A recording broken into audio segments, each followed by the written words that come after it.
Welcome to another edition of the Rome News-Tribune Studio Central Face-to-Face.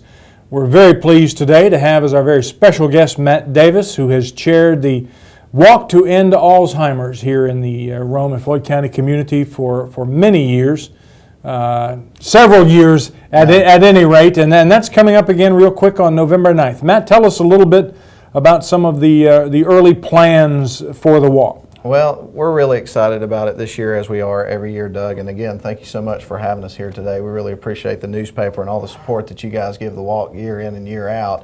And this is indeed my fourth year as a co-chair for the event, and my co-chair is Sharice Durham of Home Instead, and she does a tremendous job. And I'm not the most organized guy in the world, but I do have some pretty decent connections in terms of the media, being a radio guy, and of course the friendship that we have with the paper here and other media organizations in town. So that's kind of my area of expertise, and then she handles most of the organizational stuff. But we're really excited about the walk this year. It's coming up on November the 9th, which is just a little less than 2 weeks away now. And you know, we're really excited about the lineup that we have the day. We always have a presentation before the walk where our ambassador will give a little speech, and of course the co-chairs, myself and Sharice, will talk a little bit, and then we'll set up everything, have orientation for the walk, which will begin at 9. And by the way, registration is at 8 o'clock. So we're really excited about what we've got lined up for this year. I understand that you typically have about around the 300 or so walkers involved in this. Tell us about where the walk will be this year and how long the walk will be. Okay, well, essentially our walk this year is going to be at Ridge Ferry Park on the Shoals side, which if you're wondering where the Shoals side is, the main part of the park is where you have the stage and the playground, all that kind of stuff. And then if you're traveling out Veterans Memorial Highway out towards the Brave Stadium, you know, it'll be to the right of that area, and you'll just pull down into that parking lot there and park, and that's where we'll have registration set up, you know, close to one of the gazebos that they have out there. So that's where the walk is going to be.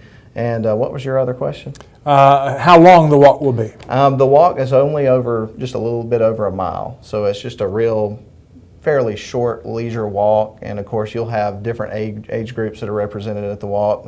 You know, we have people that, you know, range from 5 years to people that are 90 years old that will come out and walk. And so, you know, if you get out there and you're one of our older folks that are out there, or if you have a disability or something like that, obviously you can go out as far as you want to and turn around and come back. But it's just a really nice, pleasant walk, and obviously you always hope for good weather, being that it's an outdoor event. And so last year I remember it was really kind of cold in the morning. We were doing our setup, but by the time we actually went out and walked, it was really a pleasant day. So this time of year is a really good time of year to have that kind of event. Well, in Ridge Ferry Park, particularly that northern section of the park, is just an absolutely gorgeous.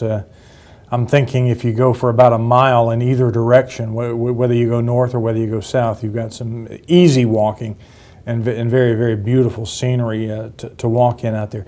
Matt, Alzheimer's, tell us how you got involved in Alzheimer's. Well, actually my grandmother, a little over 10 years ago, was diagnosed with Alzheimer's, and ultimately, as happens every time since there's no cure, passed away from complications from the disease.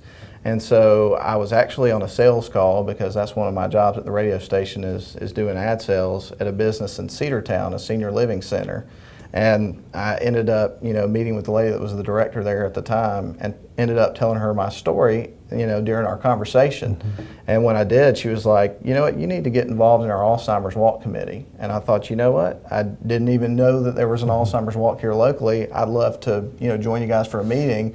And I guess, not to sound cliche, but the rest is history there. Right. It was one of those things where, you know, got involved in it and was very passionate about it, got my whole family involved in one way or another. And this is something that we've really stuck with, because obviously it's something we believe in. And once you know, have a situation where you're dealing with Alzheimer's, whether it's a grandmother or a parent or a friend or just any loved one, it's one of those things that it always sticks with you, because they call it the long goodbye. And, you know, watching somebody not only lose, you know, themselves in terms of, you know, deteriorating physically, you're watching somebody that loses their memories. And let's face it, folks, you know, at the end of the day, all we got's our memories. So what are you left with once you lose that? And it was a very sad situation. And, you know, watching my dad and my sister and my mom, and, you know, I guess particularly my dad, because this is somebody he's depended on his entire life, no longer to be able to depend on that person, and really struggling to figure out how to care for that person as well, like my grandfather had to do, and it's just a really difficult situation. It really is. I have a history of it in my family as well, my father's mother. This was long enough ago, though, that I don't think that we were really calling it Alzheimer's as much as just a form of dementia at the time. And I've currently got an aunt on my mother's side of the family up in Tennessee with Alzheimer's. And it is such a frustrating disease when it gets to advanced stages. And the fact that there is no cure right now, I mean, nothing right now, it's just absolutely... Alzheimer's, to me, Matt, is something that is as difficult on caregivers and family, if not maybe more difficult in some senses, than it is to the person who suffers from the disease. Oh, but there's no question about it. And a lot of times what you'll see is that when the caregivers are going through the process of being a caregiver, that they oftentimes end up getting sick because they're spending all their time focused on trying to help this other person that they care about dearly, that they don't take the time to take care of themselves. And that's one of the reasons why I really want to raise awareness for the Alzheimer's Association, because things as simple as getting in touch with a resource like a support group or something like that, people that you can share those common experiences with, and a resource that can help you get in touch with people that can kind of help you get the time that you need to take care of yourself, because that's one of the things that you can do to be a better caregiver, is to find a way to take time for yourself so that you stay healthy, continue to be a good caregiver, which is a lot of times what you see people not being able to do. The goal for fundraising, a little over $40,000, and different people are doing it in some pretty creative ways. Yeah, and that's really the key. I mean, as everybody that pays any attention to causes these days, there are a lot of them, and there's a lot of worthy causes.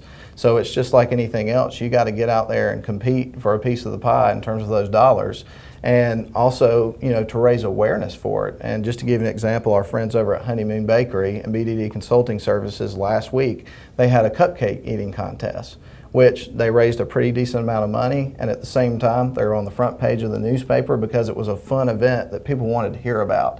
And so they hear about this event, but at the same time they're getting information about the Alzheimer's Association. So it's things like that, creative ways that people can find out about these walks, and it really does help. All those things add up. Another group that's a part of our walk, the Renaissance Marquee, they had a golf tournament several weeks ago that raised $9,000, and at the same time also raised a lot of awareness. And so when you combine all those things together, not only are you raising money that goes towards your goal, of which we said is $41,000 this year, but you're also getting that out there to the public that this is something that's going on here locally. Well, we need to generate some funds that can be used to help find a cure for this disease.